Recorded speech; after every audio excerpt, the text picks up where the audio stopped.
जय Hind media channel को subscribe करें, खबरों को लाइक और शेयर करें। बाद शिक्षा मित्र संघ के जिला अध्यक्ष सह प्रधानाध्यापक मोहम्मद जाहिद हुसैन ने नए साल में देश के विभिन्न तीर्थ स्थल हाजी अली दरगाह, जगन्नाथ मंदिर जैसे आदि एवं वृद्धा आश्रम में जाकर आज मीडिया से बात करते हुए अध्यापकों, छात्रों और समाज को एक संदेश दिया। सुनिए उन्होंने क्या कहा। रिपोर्ट जय हिंद मीडिया के लिए फारूक अंसारी, धन्यवाद। इस बात से मुझे आज गर्व है कि मैं आज एक शिक्षक होने के नाते आप लोगों से, आज पत्रकार से निवेदन करता हूं कि मैं उन नौजवानों को एक संदेश देना चाहता हूं, उन गुरुजनों को, उन शिक्षा प्रेमियों को एक संदेश देना चाहता हूं कि उस वृद्धाश्रम में जो माता पिता ने अपनी अंतरात्मा से जो बयां किया है वो मुझे झुझोड़ कर रख दिया है। मैं उन माताओं से, उन बहनों से, अपनी बेटियों से मैं ये कहना चाहता हूं कि अगर जिस दिन आप अपने सास को मां की दर्जा देंगे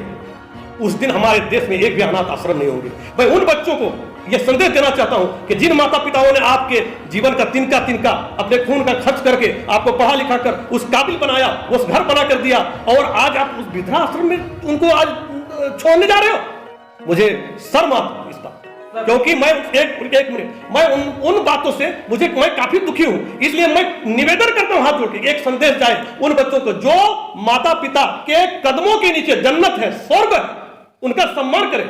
और हम देखते आ रहे हैं कि शिक्षा के अंतर्गत में जो है तरह तरह के प्रकाशित आते रहते हैं मामला कि छात्र के साथ भेदभाव करता है। तो आप बतौर प्रधान अध्यापक जो अभी पद पर स्थापित है, तो शिक्षकों को क्या आप संदेश देना चाहते हैं? मैंने सभी शिक्षकों का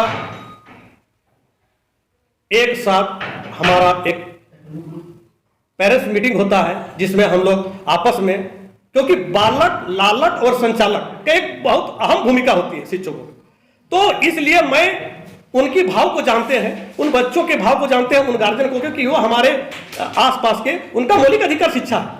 जब उनकी मौलिक अधिकार शिक्षा, तो इनका शिक्षा में किसी प्रकार का व्यवधान पैदा ना हो, इनके साथ जिस तरह का सहयोग हो वो हम इनका सहयोग करें। और उनके साथ मैं उन अभिभावक के साथ प्रति माह बैठता हूं और उनका विचार जानते हैं और फिर मैं उनका शिक्षण का कार्य आगे बढ़ाता। आप जो लगातार धार्मिक स्थल पर गए थे, इसके पीछे क्या स्वार्थ था आपका? मेरा फिर करना दावा, पहले गरीबों का दया करो बाबा। मुझे लगा कि अगर आप सक्षम हैं तो पहले आप उस वृद्धाश्रम पर जाएं, मेरा निवेदन है, और उनके साथ कुछ पल निभाएं। आपको सुकून मिलेगा, आपको इज्जत मिलेगा, आपको अंदर से गुड फील महसूस होगा, क्योंकि उन व्यक्तियों को, वो अच्छे घराने से वो व्यक्ति वहां पर गए हुए हैं, क्योंकि वो आपके परिवार के वो अंग हैं। उन बच्चों से मैं निवेदन करता हूं कि कोई भी व्यक्ति ऐसा ना हो जो अपने माता पिता को आश्रम छोड़। वृद्धाश्रम में कुछ ऐसा देखने को मिला जो आपको उसमें कुछ कहना चाहते हैं समाज के लिए? जी, मैं तो इतना कहूंगा कि वहां इतने बुद्धिजीवी, इतने पढ़े लिखे व्यक्ति उस आश्रम में देखे गए और उनकी जो वाणी था वो एक परिवार के प्रति, मैं अंदर से टूट गया। मैं अपने बच्चों को लेकर गया, मैं अंदर से टूट गया। मैं इसलिए संदेश देना चाहता हूं कि आज की नई पीढ़ी उन माता पिताओं के साथ इस तरह का अन्याय ना करें, क्योंकि वो आपका जन्नत जाने का, स्वर्ग जाने का एक ही मार्ग है। वो अपने परिवार से जुड़े, क्योंकि उनके आंखें तरस गया है आपको देखने के लिए। वृद्धाश्रम में ज्यादातर गरीब परिवार से वृद्ध थे या फिर ऐसे? नहीं सर, वहां सभी धर्मों के व्यक्ति मैंने हम आर्थिक दृष्टिकोण से कहना चाहते हैं, वहाँ गरीब माँ बाप, गरीब वृद्ध लोग थे या फिर अमीर? नहीं, वृद्ध लोग भी थे और अमीर लोग भी थे। उसमें तो कुछ ऐसे व्यक्ति थे जिनका नाम मैं उजागर नहीं करना चाहता हूं, वो अच्छे परिवार से आते हैं, लेकिन वो फिर भी वो आश्रम में रहते हैं। मैं काफी टूट चुका हूं। आज मेरा मुख्य उद्देश्य यही है, ये समाज का एक नया संदेश कि उन माता पिताओं के साथ अन्याय नहीं हो। और कुछ पल आप सभी से निवेदन है कि कुछ पल जब भी मिले तो उनके लिए आप लेके जाएं और उनके साथ कुछ पल मिटाएं। अंत में कुछ कहना चाहते हैं आश्रम के बारे में? आश्रम के बारे में मैं यही कहना चाहूंगा कि वो आश्रम में जो व्यवस्था देखा, अपने व्यक्तिगत अपने तौर से जी, मैं वो जो व्यवस्था देखा और वहां का जो रहन सहन देखा, मैं उससे काफी खुश हूं। और मैं चाहूंगा कि मेरे परिवार की ओर से मेरा जो भी हो, मेरे अंदर से मेरा मानदेय से जो भी कुछ राशि हो, मैं हर माह वहाँ पर कुछ देना चाहता हूँ। सर हमारे आखिरी सवाल, उस तरह के बेटे को क्या संदेश देना चाहते हैं जो अपने माँ बाप को अनाथ आश्रम में छोड़ देते हैं? आखिरी संदेश मैं उनसे यही कहूंगा, निवेदन करता हूं कि देखो बेटे, इतने बड़े संपत्ति आपके पीछे है, वो जो आपके माता पिता देती है या पैसा देती है, जो भी राशि देती है, मतलब आर्थिक दृष्टिकोण को देखते हुए दे, ना कि जात पात करके दे। यही कहना चाहते हैं। एक रूपता लाने के लिए एक सम्मान से देखना है, तभी हमारा वो कल्याण होगा। क्योंकि ये बच्चों की भावना, क्योंकि बच्चों के देश के शिक्षा के प्रति, इन बच्चों के शिक्षा के प्रति हम लोग, हमारे बच्चे, हमारे परिवार जो जुड़े हुए हैं। जब मैं इन सारी जगह का दर्शन करने के बाद मैं अंतिम में अपने परिवार से जब ये सारी बातों को रखा, तो हमारे बच्चे ने कहा कि पिताजी, हमें तो कहीं से कोई धर्म में कोई मंदिर का दर्शन किया। मैं बंबई हाजी अली गया, मैं जुमे की नमाज पढ़ा और फिर मैं गुरुद्वारा गया। इन तीर्थ स्थलों में दर्शन के दरमियान आपको क्या क्या अंतर दिख रहा था वहां पर? मुझे इन दर्शनों के बाद ये ज्ञात हुआ कि सभी धर्मों का एक ही रूपरेखा है और सभी धर्मों का सम्मान एक है और सब एक है, तो फिर हम अलग क्यों बटे हुए?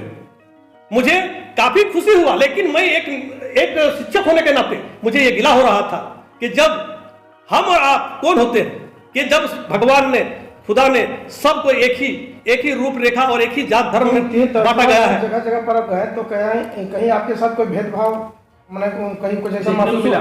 जी नहीं, मुझे गर्व महसूस हुआ कि मैं जिस मंदिर में गया और कहा कि प्रणाम बाबा, तो उन्होंने कहा खुश रहो। मैंने कहा सलाम, तो बोला कि खुश रहो। मुझे ये लगा कि वो तो मेरे को, वो तो ये क्या बोलते हैं, बड़प्पन उनका है कि उन्होंने मुझे संस्कार से, उनका विचार से मैं अवगत हुआ और उनके जो विचार लगा कि हम आपस में कहीं अलग नहीं, हम एक है और हमारा एक ही नजरिया है। तो इसलिए किसी ने यूं ही नहीं कहा।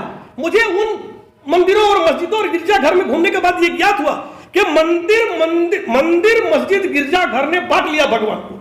मंदिर मस्जिद गिरजाघर ने बांट लिया भगवान को। धरती बांटी सागर बांटा, मत बांटो इंसान को, अभी प्यार का जल देना है, अभी प्यार का जल देना है हर प्यासी चट्टान को। धरती बांटी सागर बांटा, मत बांटो इंसान को। मैंने ये बात आपको एक शिक्षक के रूप में जो स्कूल में देखने को तत्काल देखने को मिल रहा है कि स्कूल में भी क्या बात का चर्चा हो जाता है कि आप किस वर्ग से लेखा जोखा में, इस बात पर आप क्या कहना चाहते हैं? मैं ये कहना चाहूंगा कि स्कूल में जो हमारे बच्चे एक पंक्ति में खड़े होकर जब कहते हैं कि तू ही राम है, तू रहीम है, तू कृष्ण, तू खुदा, तो मुझे ये ज्ञात हुआ कि बच्चे में कोई भेदभाव नहीं है। तो हम आपस में, हमारे जो शिक्षा विभाग के, मैं उनसे भी निवेदन करता हूँ, ऊपरी व्यवस्था, मैं उनको निवेदन करता हूँ कि किसी को भी जाति पर ना बांटे। उन बच्चों को अगर पोशाक देना है तो एक रूप से दे, अगर उनको छात्रवृत्ति देना है तो एक रूप से दे, उनको अगर ये साइकिल देना है तो उनको एक रूपता लाने के लिए उन पर, जबकि मतलब आर्थिक दृष्टिकोण को देख करके दिया जाए, कि जात पात करके दिया जाए। नहीं, एकदम माने सबको एक रूप। जब स्कूल एक मंदिर है, वो ज्ञान का मंदिर है। जिस तरह का आपका मंदिर है उस तरह का मस्जिद है, उसी तरह का गुरुद्वारा है, उसी तरह एक विद्यालय ज्ञान का मंदिर है। तो उसमें भेदभाव नहीं देती है या पैसा देती है, जो भी राशि देती है, मतलब आर्थिक दृष्टिकोण को देखते हुए दे, ना कि जात पात करके दे। यही कहना चाहते हैं। एक रूपता लाने के लिए एक सम्मान से देखना है, तभी हमारा वो कल्याण होगा। क्योंकि ये बच्चों की भावना, क्योंकि बच्चों के देश के जीवन का तिनका खून का कतरा बहा दिया। आप उनके साथ खिलवाड़ न करें, उनका सम्मान करें, आपकी कल्याण होगा और देश का भी कल्याण होगा। मैं निवेदन करता हूँ, फिर से निवेदन करता हूँ नया साल में कि उन बच्चों को विवेक, बुद्धि और संस्कार मिले। मैं शिक्षक होने के नाते ये आप सबसे एक संदेश देना चाहता हूँ कि ये संदेश पूरे समाज में जाए और वो समाज को भी लगे कि जो इन वृद्धा आश्रम में जो पड़े हुए हैं उनका सहयोग करें। अपना परिचय। मेरा नाम मोहम्मद जाहिद हुसैन, झारखंड शिक्षा मित्र संघ के जिला अध्यक्ष। मैं आदर्श मध्य विद्यालय रामपुर मोड़ के प्रधानाध्यापक।